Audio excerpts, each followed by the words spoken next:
boa tarde. Está no ar o RBV News edição tarde, que leva a você, internauta, os principais fatos do dia em Mato Grosso do Sul, no Brasil e no mundo. A cidade de Carapó amanheceu destruída nesta terça-feira. A chuva, que durou cerca de 15 minutos, chegou acompanhada de ventos de 75 km por hora. O resultado foram árvores caídas, casas destelhadas, torres no chão e muita destruição. Até agora, a Prefeitura avaliou estragos de pelo menos R$500 mil ao município. No centro da cidade, uma cobertura inteira foi levantada e lançada na rua. Casas pequenas de alvenaria e de madeira também sofreram com o castigo. Dezenas delas foram destelhadas. Além disso, algumas casas foram completamente destruídas e cerca de 450 famílias estão desabrigadas. 6 equipes da Prefeitura trabalham no atendimento às vítimas. E aqui em Campo Grande, 4 pessoas ficaram feridas em um acidente que aconteceu na tarde de hoje na BR-163, na saída para Cuiabá. O carro de passeio capotou e foi parar às margens da rodovia. De acordo com o Corpo de Bombeiros, o motorista de uma caminhonete teria invadido a contramão e causado o acidente. No carro estavam 3 adultos e uma criança de 7 anos. Adão de Oliveira Peixoto, de 53 anos, era o condutor do veículo. Ele sofreu traumatismo craniano. Os outros passageiros tiveram apenas escoriações leves. Todos foram socorridos e encaminhados para a Santa Casa de Campo Grande. O motorista da caminhonete que teria causado o acidente fugiu sem prestar socorro às vítimas. E termina hoje a Semana do Trânsito em Campo Grande. A AGETRAN mobilizou diversas ações para melhorar e principalmente conscientizar as pessoas sobre a educação no trânsito. O assunto é sempre recorrente em nosso jornal devido ao cenário do trânsito na capital, que a cada dia fica mais violento. Mas cidades do interior também registram altos índices de acidentes graves. No último final de semana, por exemplo, 2 pessoas morreram em Dourados em uma colisão que envolveu 2 motos e um veículo. Para comentar melhor esse quadro e fazer um balanço da Semana do Trânsito aqui na capital, eu converso agora com a chefe de divisão de educação no trânsito e também coordenadora do projeto Vida no Trânsito, Ivanise Rota. Boa tarde, Ivanise. Boa tarde. Obrigada pela sua participação no nosso jornal. Ivanise, eu gostaria que você fizesse um balanço, primeiramente, das ações da Semana do Trânsito. As blitz, nós começamos sistematizando. Fizemos também trabalho em escolas, as escolas acabaram indo para a comunidade. Tivemos também as ações do Clube do Setinha no Camelódromo e a instalação de botoeiras. Há muita reclamação na 13 com Afonso Pena, na 14 com Afonso Pena, e seguindo aí a Calógeras, a Ernesto Geisel e agora na 25 também. Nós temos um semáforo especializado para o pedestre. Então o pedestre aperta a botoeira, espera o seu tempo verde e faz essa travessia. Apesar das pessoas acharem que o nosso trânsito está piorando, na verdade nós tivemos uma redução de 8% de óbitos de 2011 em relação a 2012 no mesmo período. Só no mês de setembro agora, houve uma redução de 46% de mortes. O ano passado morreram 13 pessoas, esse ano foram 7. Então, assim, não é nada para a gente ficar comemorando, vibrando, né? Mas são pequenos passos sólidos que a gente está dando a caminho. Você atribui que essa redução no número de óbitos no trânsito é um pouco de conscientização que a população está adquirindo através das campanhas realizadas? Desde do ano passado, nós estamos na década da segurança viária. Esse projeto Vida no Trânsito, ele iniciou em 5 capitais e Campo Grande é uma dessa. Então, nós temos que reduzir em 50% até 2020 o número de mortos no trânsito. Então, está havendo uma coleta de dados cada vez mais confiável. E antes a gente contava só morto no local, hoje a gente conta no local em 30 dias. E nós sabemos exatamente qual é o nosso problema. O problema na cidade, em Campo Grande, é a velocidade. Quando o cidadão campograndense compreender que 60 km por hora é o máximo permitido, nós vamos conseguir reduzir esses números absurdamente. Então a instalação de radares, a questão da melhoria das vias e as blitz na questão do álcool. Os processos que estão sendo julgados em Campo Grande e condenados, isso também está ajudando. Porque os cidadãos de bem vão conseguir compreender que a sua velocidade e a sua imprudência de beber e dirigir pode transformá-lo num criminoso. E não é isso que nós queremos para as nossas famílias. Certo. E a questão do público? Os jovens continuam sendo, digamos, os mais envolvidos nos acidentes? Infelizmente, hoje a gente registra 32% dos nossos mortos estão entre 18 e 25 anos. É um trânsito vietnamizado. Morre-se mais pessoas no trânsito do que em qualquer guerra. E nesse caso, tem relação direta com o excesso de velocidade e também com o consumo de álcool? Exatamente, principalmente o consumo de álcool, que a pessoa ela não tem a mesma clareza, o mesmo reflexo de desviar de situações que ele não estava esperando. Então isso faz com que os jovens que bebem, insistem em conduzir um veículo, venham a falecer. E no caso, as motocicletas continuam sendo também as principais vilãs, digamos assim, entre aspas, do trânsito? As principais causas de morte acontecem sempre em acidentes com motocicleta? Infelizmente, a motocicleta, ela é um meio de transporte vulnerável. A pessoa que está em cima de uma moto é a maior vítima. O mesmo acidente, se for entre dois veículos de 4 rodas, não tem a mesma gravidade do que uma motocicleta. O ano passado, dos 132 óbitos, 82 eram motociclistas. E agora, dos nossos 86, 53, infelizmente, eram motociclistas. Agora, em relação à campanha, principalmente do Setinha, nas escolas, com crianças, você percebe que as crianças, elas estão conscientes, elas cobram dos adultos, dos pais, do irmão mais velho, uma atitude, desde a questão de parar no semáforo, a questão da velocidade, as crianças têm adquirido essa consciência? As campanhas escolares, elas começaram efetivamente desde 2005, apesar dela ter vindo mais tímida antes. Mas nós estamos formando essas crianças para agora. Enquanto passageiro, para ela entrar no carro, colocar o seu cinto de segurança, enquanto pedestre, atravessar na faixa de pedestre, enquanto ciclista, ela só pode andar acompanhada dos pais em parques e ciclovias. Infelizmente, alguns acham que a criança tem que cobrar dos pais, mas aí é uma inversão de valores. Quem manda em casa, na verdade, são os adultos, então os adultos não devem dar mau exemplo. A criança, ela não deve ser responsável pelo que o pai faz de errado.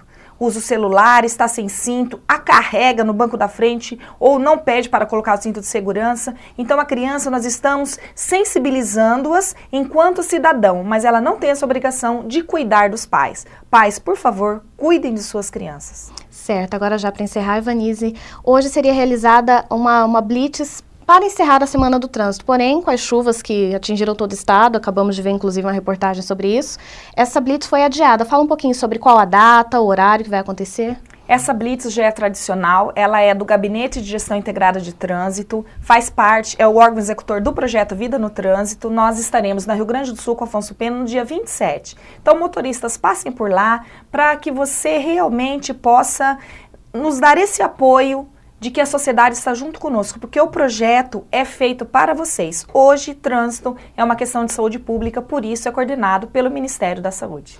Certo, eu acabei de conversar com a coordenadora do projeto Vida no Trânsito, Ivanise Rota, que nos falou sobre a Semana do Trânsito, que encerraria suas atividades hoje, na verdade, oficialmente, né? Mas vai encerrar no próximo dia 27 com a Blitz Educativa. Exatamente. Ivanise, obrigada mais uma vez pela sua participação no RBV Notícias. Eu que agradeço e estamos à disposição de vocês sempre que precisar. Muito obrigada. E no próximo bloco você confere os principais fatos do mundo. Nós já voltamos. Nasce em Campo Grande, o mais completo portal de notícias de Mato Grosso do Sul. Economia, esporte, política, cultura e lazer. Notícias do estado, do país e do mundo. Além da Web TV trazendo matérias e insights ao vivo no decorrer da programação. Tudo isso sob o comando da mais completa equipe de jornalismo do estado, associada às maiores agências de notícias do Brasil e do mundo. RBV News. Aqui você sabe de tudo. Dificuldades para se comunicar? Não ouve bem os sons? Agora chegou a oportunidade. Ganhe qualidade de vida com as promoções do Centro Auditivo Grambel. São aparelhos auditivos com parcelas a partir de R$10 de R$190. Temos telefones amplificados, aparelhos com frequência modulada para ouvir melhor a TV. completa linha de modernos aparelhos digitais importados e assistência técnica para várias marcas. Fazemos teste domiciliar sem compromisso. Centro Auditivo Grambel.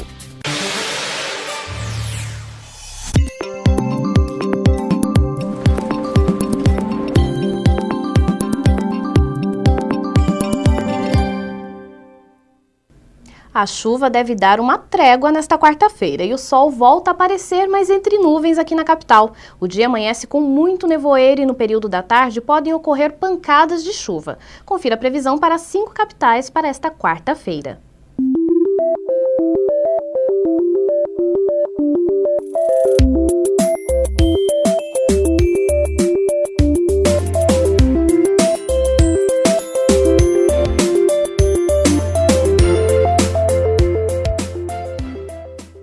Vamos agora aos fatos nacionais. Somente no primeiro semestre deste ano foram registrados cerca de 430 mil casos de dengue no país. Para tentar reduzir este número, a Fiocruz testa um novo método de controle da doença.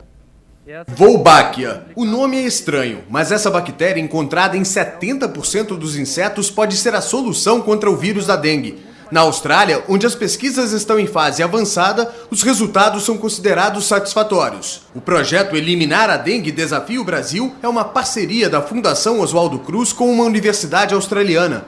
Os cientistas já demonstraram que a bactéria, quando é introduzida no mosquito, bloqueia a multiplicação do vírus e evita a transmissão da doença. Pode ser efetivamente uma arma muito importante para o controle da dengue. Além disso, as pessoas ficam imunes a ela, já que não apresenta risco para os seres humanos. Ela é grande o suficiente para impedir que ela chegue até a saliva do mosquito, que é por onde há inoculação em animais e em humanos. Os pesquisadores já importaram os mosquitos australianos que têm a bactéria. A ideia é criar uma colônia deles e cruzar com os mosquitos brasileiros para fazer a Wolbachia circular. Os especialistas estimam que até meados de 2014, os testes de campo comecem a ser feitos no Brasil. Todos os dados nos mostram que a gente tem grande chance de ter os mesmos sucessos que tiveram na Austrália. De qualquer forma, a mobilização da sociedade para evitar a proliferação do mosquito continua sendo indispensável, até porque, de cada 10 focos da doença, 8 estão nas casas das pessoas. Dados divulgados pela Secretaria de Direitos Humanos da Presidência da República revelam que 65% das denúncias de tortura recebidas pelo Disque 100 envolvem a população carcerária. Os dados foram divulgados pela Secretaria de Direitos Humanos da Presidência da República, mas a Pastoral Carcerária acredita que esse número pode ser ainda maior. O balanço das denúncias recebidas pelo Disque 100 foi apresentado durante reunião do Comitê Nacional de Prevenção e Combate à Tortura. Os dados são do período que vai de fevereiro de 2011 a fevereiro deste ano. Das 1.007 denúncias de tortura recebidas, 65% foram cometidas contra presos em delegacias, cadeias e presídios. Os outros casos ocorreram em locais como a rua, o trabalho e a casa da vítima. O Brasil tem cerca de 500 mil detentos. Para o representante da Pastoral Carcerária, os números de tortura podem ser ainda maiores. Não existem mecanismos que permitam o preso denunciar e comunicar a sofrência, a violência que está sofrendo. Então, essa é uma barreira que precisa ser superada. De acordo com a Pastoral Carcerária, a tortura costuma ser praticada em 2 situações. Durante a fase de investigação, ela ocorre para a obtenção de informações sobre crimes e até mesmo confissões. Já nas penitenciárias, a tortura é usada como uma forma de castigo por mau comportamento. Nenhuma tortura é tolerável. A formação, um incentivo para práticas mais humanizadoras e uma metodologia institucional que tenha como prioridade a reintegração social, ela é fundamental para coibir esse tipo de prática institucional. A marca do país não é a existência de violações, simplesmente. A marca do país deve ser estar indignado com cada violação de direitos humanos e nós estamos agindo diante delas. A história é conhecida. Você compra um móvel ou um eletrodoméstico, mas na hora de combinar a entrega do produto não chega a um acordo com a loja sobre a data e a hora. Muitas vezes a empresa até marca a data, mas não agenda um horário. Só que o problema é que nem sempre o consumidor tem alguém que pode ficar o dia inteiro em casa esperando a encomenda. Um projeto de lei que está em debate na Câmara Federal quer dar uma solução para este problema. Na hora de vender, as facilidades são muitas. Descontos, prazo para pagar, parcelamento a perder de vista. Mas na hora de é diferente. A falta de regulação sobre os prazos para entrega de mercadorias complica a vida dos consumidores. Caroline contou com a ajuda de uma amiga e até do zelador do prédio para conseguir receber uma geladeira e um armário. Eu não sei se é em todas as lojas que é assim, né? Eu não pesquisei. Mas assim, poxa, da próxima vez que eu for comprar alguma coisa, eu já veria em outra loja. Aqui na Câmara, um projeto obriga as empresas a definirem a data e o turno, manhã, tarde ou noite, para a entrega de produtos ou prestação de um serviço. O texto já foi aprovado na Comissão de Defesa do Consumidor e é semelhante a leis que já vigoram nos estados de São Paulo e Mato Grosso do Sul e nas cidades de Belo Horizonte e Rio de Janeiro. O que a gente precisa ter são relações saudáveis. O Código de Defesa do Consumidor precisa, e o projeto ajuda a amarrar um pouco isso, da seguinte maneira: comprei um serviço, vai ser instalado que dia? Esse dia precisa ser cumprido. Infelizmente, as prestadoras de serviços, as concessionárias, muitas vezes não cumprem. O projeto prevê multa para as empresas que descumprirem o horário. Por outro lado, dá a elas o direito de repassar ao consumidor os custos extras que tiverem com o agendamento.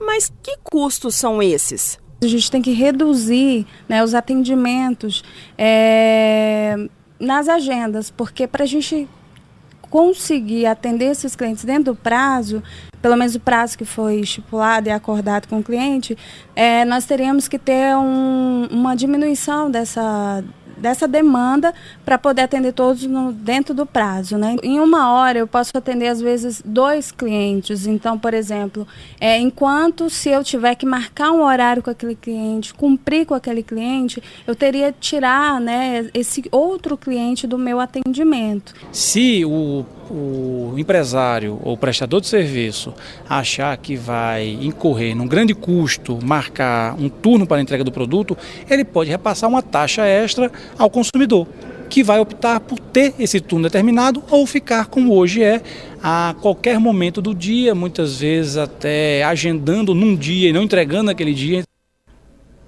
E 2 longa-metragens de Pernambuco dividem o prêmio de melhor filme do Festival de Brasília do Cinema Brasileiro. A entrega do troféu Candango ocorreu no Teatro Nacional de Brasília. A festa de encerramento do 45º Festival de Brasília do Cinema Brasileiro lotou a Sala Vila Lobos, no Teatro Nacional. 30 filmes competiram em 42 categorias. Na hora do prêmio principal, a comemoração foi em dobro. Eles voltam de Marcelo Lordello e Era Uma Vez Eu, Verônica, de Marcelo Gomes, dividiram o Candango de melhor longa de ficção. 540 filmes foram inscritos no festival este ano, 50 a mais do que no ano passado. Uma das novidades do ano ficou por conta das categorias específicas para documentário. Otto, de Cal Guimarães, foi o eleito como melhor longa-metragem do estilo. 25 mil pessoas compareceram às sessões de cinema da mostra, que durou 8 dias e distribuiu R$635 mil em prêmios. Com obras de diversas partes do país, o festival traçou um panorama da produção cinematográfica do Brasil. De uma forma geral, acho que ele refletiu muito o que está produzindo no Brasil nesse ano agora. E talvez, espero, que seja um reflexo também do que vai ser produzido nos próximos 5, 10 anos, entendeu? Porque realmente esse festival, não é porque eu estou aqui também, mas me pareceu um pouco histórico. O organizador do festival lamenta os problemas de áudio em algumas películas e fala em mudanças para o ano que vem. O que a gente precisa fazer é uma avaliação desses 2 últimos anos para cá, porque ano passado o festival passou por mudanças radicais, né? Mudanças que a gente foi acrescentando, que a gente agora precisa avaliar para ver se elas realmente estão melhorando a qualidade do festival. Mesmo com os problemas, muita gente viu no festival uma oportunidade para conhecer melhor a chamada sétima arte. Filmes bons, filmes nem tão bons, mas no geral foi bem emocionante, assim. É uma oportunidade assim única, né? Rara para quem quer ver cinema brasileiro e com essa diversidade, né? E agora os fatos regionais. A empresa de saneamento de Mato Grosso do Sul entregou hoje equipamentos e veículos para mais de 60 municípios do estado. O objetivo é melhorar o serviço de saneamento básico. No total foram investidos mais de 3 milhões de reais. Os investimentos somam mais de 3 milhões de reais em veículos e maquinários. Com isso, pelo menos 1 milhão de consumidores residentes em 69 cidades e 55 distritos serão beneficiados. Nossa meta é melhorar cada vez mais. Todas as vezes que nós investimos em equipamento, nós garantimos melhores condições de trabalho para os nossos funcionários e melhor atendimento à população. Nós iniciamos em 2007 um processo de renovação da frota da Sanesul. Para se ter uma ideia, em dezembro de 2006 a frota existente era de 176 veículos. Portanto, nós completamos hoje 263 veículos adquiridos, é mais do que toda a frota existente.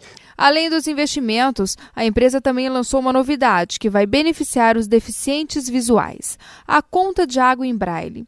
Segundo dados do IBGE, mais de 25 milhões de brasileiros possuem deficiência visual. No estado, este percentual representa 3,5% da população. Para ter acesso a essa facilidade, o interessado deve solicitar a conta por meio de telefone ou através do leiturista.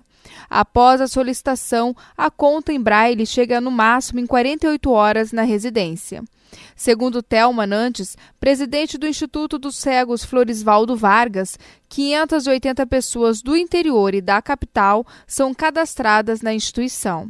Para ela, a conta vai ajudar na inclusão social desses clientes. Isso significa respeito à nossa diferença, à nossa cidadania, e o que vai trazer de diferente na vida das pessoas com deficiência visual é autonomia e independência, ao ter acesso à sua conta em água em braille.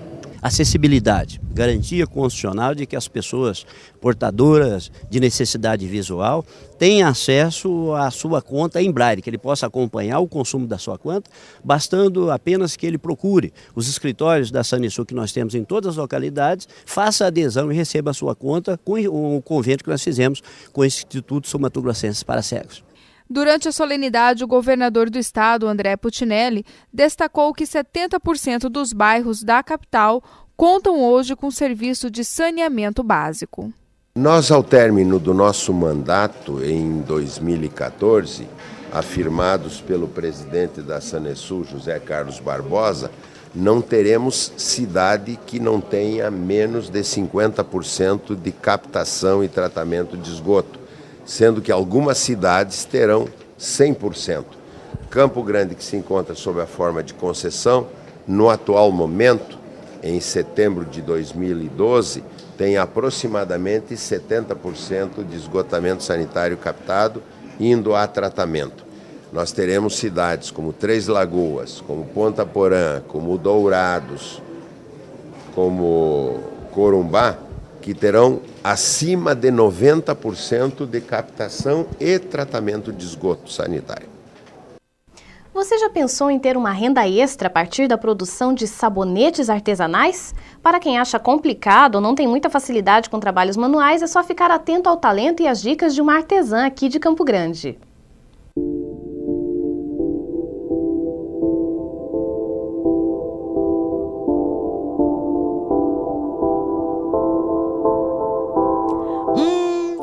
Quem não gosta de uma jujubinha? Pois é, mas essas aqui enganam. São sabonetes. Isso mesmo, sabonetes.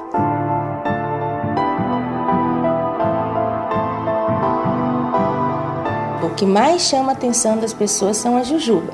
E já aconteceu em uma das feiras, um menininho comer, só que assim, ela parece que é açúcar, mas é sal. Então na hora que a criança colocou na boca, ele já sentiu um gosto ruim e cuspiu. E outro foi um primo meu, que ele estava na balada, chegou de madrugada, viu um potinho lá de jujuba e comeu. Aí no outro dia ele foi falar para a irmã dele, né? Ai, tá estragado esse doce que você comprou. Ela, mas você é doido, isso era sabonete, não é doce, né? Daniela é jornalista e artesã. Trabalha com sabonetes, mas esses não são comuns, não. Muito pelo contrário. São frutas, chocolates e biscoitos. Uma técnica criativa e inusitada.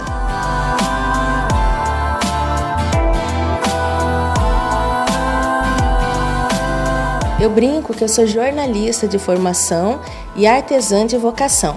Essa parte sempre eu trabalhei com artesanato, mas essa parte do sabonete começou que eu me mudei para Curitiba com uma criança pequena. Ela tinha 3 meses, minha filha. Meu marido foi transferido para lá.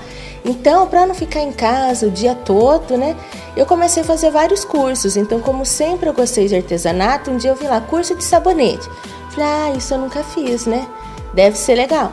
Aí eu fui, fiz, gostei, comprei algumas formas e comecei a presentear os amigos, os professores da escola. E disso foram surgindo encomendas. As pessoas, meu filho vai nascer, você não faz a lembrancinha? Eu tenho um aniversário. E fui aprimorando. Para chegar aos formatos, Daniela mistura glicerina, corantes, essências e outras propriedades. Batalhou muito para ter o seu cantinho. Hoje, se orgulha ao falar do que conquistou. Hoje eu trabalho na casa da minha mãe. Nós montamos um ateliê, tinha um espaço que não era utilizado, limpamos, reformamos tudo. E hoje eu trabalho aqui no ateliê, então eu tenho um espaço para fazer a minha arte, esse é o meu diferencial. Quando pergunto se está feliz, ela faz questão em dizer. Mas eu estou feliz fazendo o que eu faço. Eu brinco que eu faço, eu realizo sonhos, eu concretizo o sonho. Que muitas vezes vem a mãe esperando um neném ou uma noiva com uma ideia na cabeça. Ai, Dani, eu queria um sabonetinho assim, de florzinha, de pezinho. Você não faz? Aí eu vou, monto, faço assim uma arte, crio tudo, né? Aí quando eu entrego, você precisa ver a alegria assim da pessoa, que é aquela coisa que ela idealizou, aquele sonho dela concretizado. E principalmente cheiroso, né? Porque o sonho daqui sai bem cheiroso.